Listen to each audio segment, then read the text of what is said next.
حرة إندونيسيا بدت ندى إنسانية أمان أمان Indonesia Raya. Proklamasi kami bangsa Indonesia dengan ini menyatakan kemerdekaan Indonesia.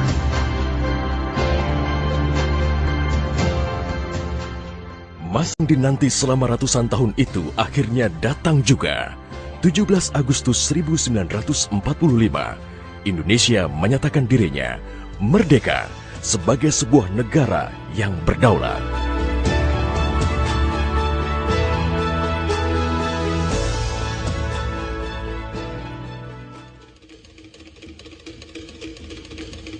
Namun, belum genap 1 bulan usia kemerdekaan, Indonesia langsung mendapat cobaan yang berat.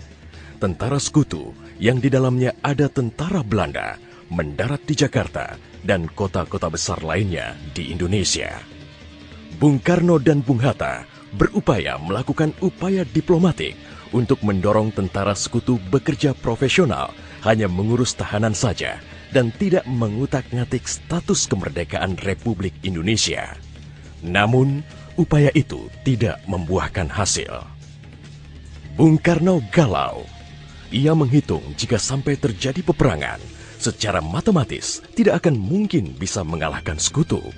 Persenjataan mereka jauh lebih lengkap dan keahlian militernya lebih memadai. Atas saran Jenderal Besar Sudirman, Bung Karno diminta mengirim utusan khusus kepada Roisul Akbar Nahdlatul Ulama, Hadratus Syekh Kiai Haji Hashim Asy'ari di Pondok Pesantren Tebu Ireng, Jombang. Tujuannya meminta fatwa Kiai Hashim tentang hukumnya berjihad membela negara yang notabene bukan negara Islam seperti Indonesia. Kiai Hashim lantas memanggil Kiai Haji Wahab Hasbuloh dari Tambak Beras, Jombang. Kiai Wahab diminta mengumpulkan ketua-ketua NU se-Jawa dan Madura untuk membahas persoalan ini. Bukan hanya itu, Kiai Hashim juga meminta kiai-kiai utama NU melakukan sholat istikharah, salah satunya Kiai Abbas dari Buntet, Cirebon, Jawa Barat. 21 Oktober 1945, seluruh delegasi NU se-Jawa dan Madura telah berkumpul di kantor pusat Ansor di Jalan Bubutan, Surabaya. Kiai Hashim memimpin langsung pertemuan tersebut dan kemudian dilanjutkan oleh Kiai Wahab. Setelah melalui diskusi yang cukup panjang dan mendengarkan hasil istikharah para kiai utama NU, esok siangnya, tanggal 22 Oktober 1945, pertemuan menghasilkan 3 rumusan penting yang kemudian dikenal dengan istilah Resolusi Jihad NU. Pertama, setiap muslim, tua, muda, dan miskin sekalipun, wajib memerangi orang kafir yang merintangi kemerdekaan Indonesia. Kedua, pejuang yang mati dalam membela kemerdekaan Indonesia layak dianggap syuhada. Ketiga, warga yang memihak kepada Belanda dianggap memecah belah persatuan dan oleh karena itu harus dihukum mati. Dokumen resolusi jihad ditulis dalam huruf Arab Jawa atau pegon, ditandatangani Kiai Haji Hashim Asy'ari, disebarluaskan ke jaringan pesantren, tak terkecuali kepada komandan-komandan Laskar Hizbullah dan Sabilillah di seluruh penjuru Jawa dan Madura. Dokumen resolusi jihad juga dimuat di sejumlah media massa pergerakan masa itu. Hanya berselang 3 hari pasca resolusi jihad dicetuskan, 6.000 tentara sekutu mendarat di Pelabuhan Tanjung Perak, Surabaya dengan persenjataan lengkap. Mendengar kedatangan pasukan penjajah, ribuan santri dan kiai dari penjuru Jawa Timur bergerak menuju Surabaya. Situasi pun terus memanas dan cenderung tak terkendali. Resolusi Jihad NU telah memompa semangat perlawanan rakyat dan memicu terjadinya pertempuran hebat selama 3 hari di Surabaya, tanggal 27, 28, dan 29 Oktober 1945. Tentara Inggris kewalahan menghadapi perlawanan rakyat Jawa Timur. Mereka lantas mendatangkan Bung Karno ke Surabaya untuk diajak berunding melakukan gencatan senjata. Pagi hari tanggal 30 Oktober, gencatan senjata ditandatangani pemerintah Indonesia dan Inggris. Namun, sore harinya terjadi insiden di Jembatan Merah yang menewaskan orang nomor 1 tentara Inggris di Surabaya, Jenderal Malabi.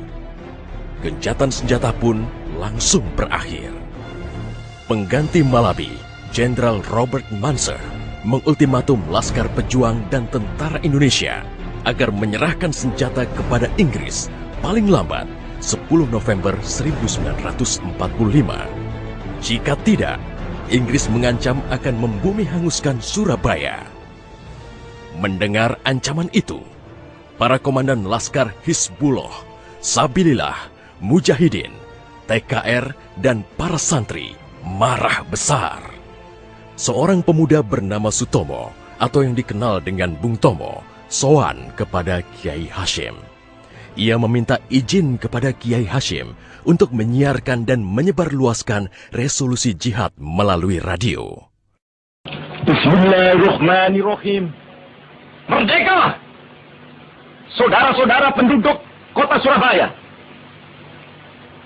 Kita semuanya telah mengetahui bahwa hari ini tentara Inggris telah menyebarkan pamflet-pamflet yang memberikan suatu ancaman kepada kita semua. Kita diwajibkan untuk dalam waktu yang mereka tentukan menyerahkan senjata-senjata yang telah kita rebut dari tangannya tentara Jepang. Tetapi inilah jawaban kita. Selama banteng-banteng Indonesia masih mempunyai darah merah yang dapat membuat setarik kain putih, merah dan putih, maka selama itu tidak akan kita mau menyerah kepada siapapun juga. Allahu Akbar, Allahu Akbar, Allahu Akbar. Merdeka! Pertempuran 10 November membuat malu tentara Inggris. Target mereka menguasai Surabaya dalam waktu 3 hari tak terbukti. Bahkan di hari yang kedua, Inggris kehilangan Jenderal Robert Munser. Artinya, dalam 1 bulan menghadapi arek-arek Surabaya, mereka sudah kehilangan 2 jenderal terbaiknya. Perang Surabaya berlangsung selama 3 minggu. Takbir dan pekik merdeka menggema selama pertempuran berlangsung.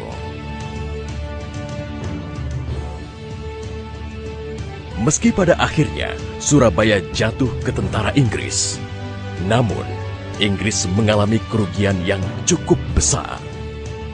Ribuan serdadu terlatihnya tewas, termasuk 300 serdadu Gurkha Inggris dari India dan Pakistan yang membelot ke Indonesia setelah tahu lawan mereka adalah para ulama Islam dan santri yang sedang berjihad membela negaranya.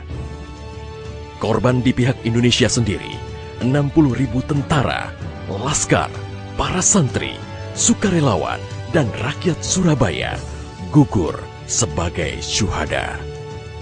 Tanpa resolusi Jihad NU, tidak akan ada peristiwa heroik 10 November 1945.